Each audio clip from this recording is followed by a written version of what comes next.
নমস্কার বন্ধুরা, মৌটিনাস কিচেনে আপনাদের সকলকে স্বাগত।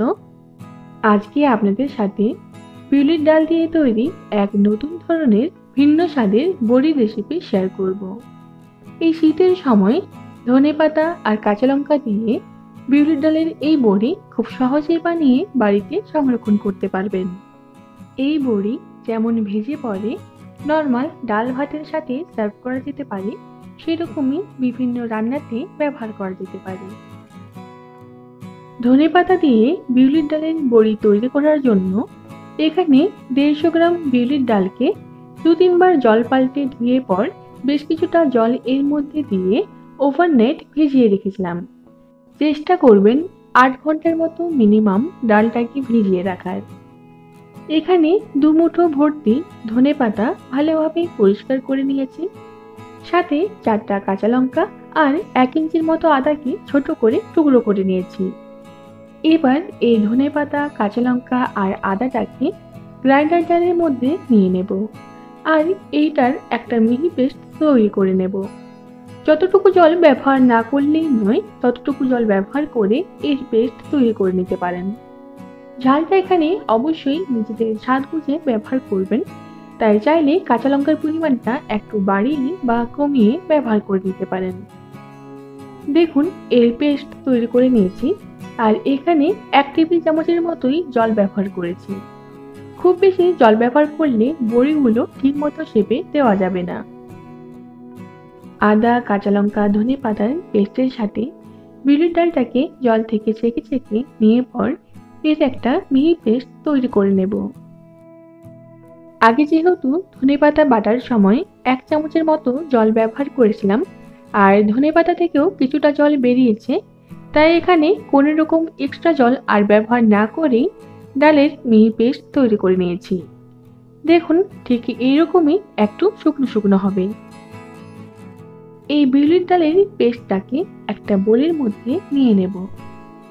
সব পেস্টটাকে নিয়ে নেওয়ার পর এর মধ্যে দেব স্বাদ বুঝে লবণ। এখানে 1 টেবিল চামচের চেয়ে একটু কম লবণ ব্যবহার করেছি। সাথে দেব 1 টেবিল চামচ পোস্ত, হাফ টেবিল চামচ কালো জিরে। এবার হাতের সাহায্যে সবটাকে ভালোভাবে মিশিয়ে নেওয়ার পর বেশ কিছুক্ষণ ধরে ফেটিয়ে নেব।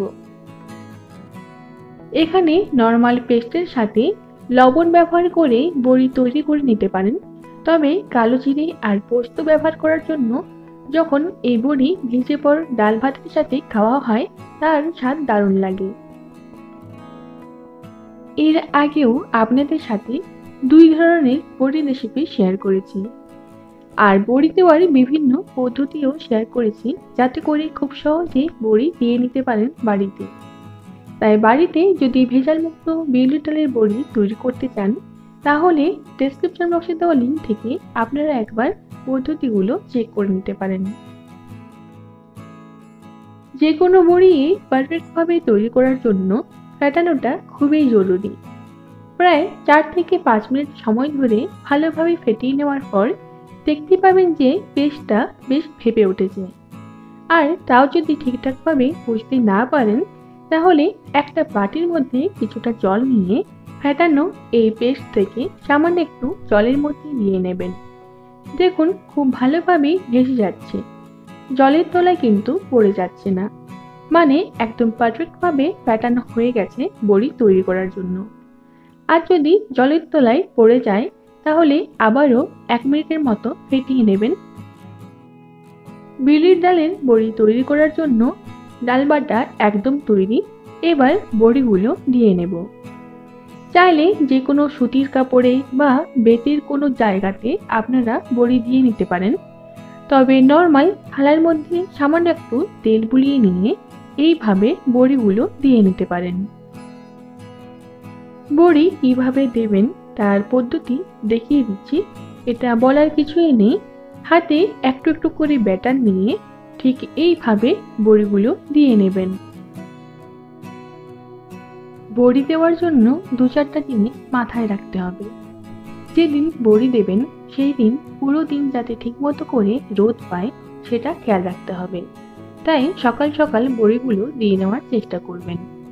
ধরুন রাতে ডালটা ভিজিয়ে রেখে সকাল ৮টার মধ্যে বড়িগুলো যদি দিয়ে নেওয়া হয়, তাহলে সারাদিনের রোদটা ঠিকমতো করে পাবে।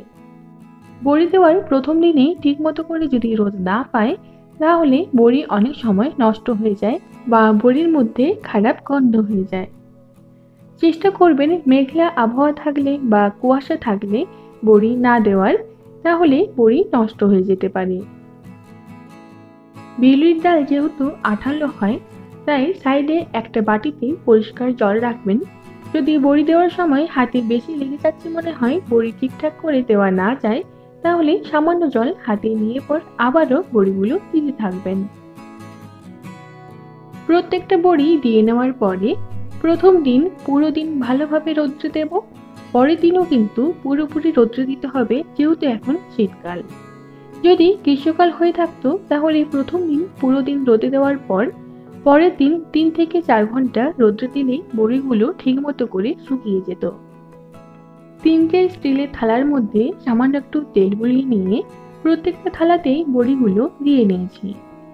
এবার এই বড়িগুলোকে রোদ্রে শুকিয়ে নেব।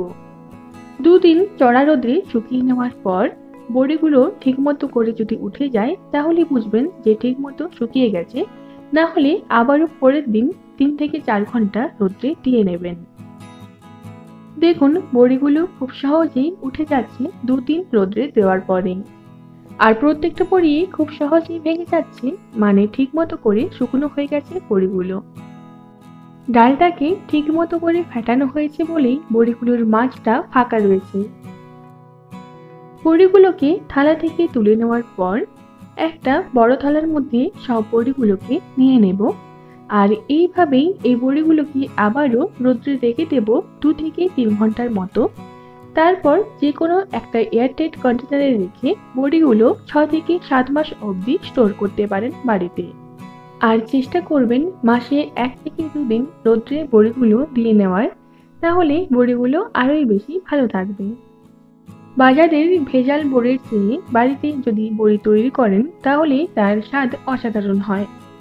তাই এই শীতের সময় অবশ্যই ধনেপাতা দিয়ে বিউলির ডালের এই পদ্ধতিতে বড়ি একবার তৈরি করে দেখবেন। এই বড়ি দেওয়ার পদ্ধতি যদি আপনাদের ভালো লেগে থাকে, তাহলে ভিডিওটিতে লাইক, কমেন্ট, শেয়ার করবেন। আমাদের চ্যানেলটিকে অবশ্যই সাবস্ক্রাইব করে রাখুন।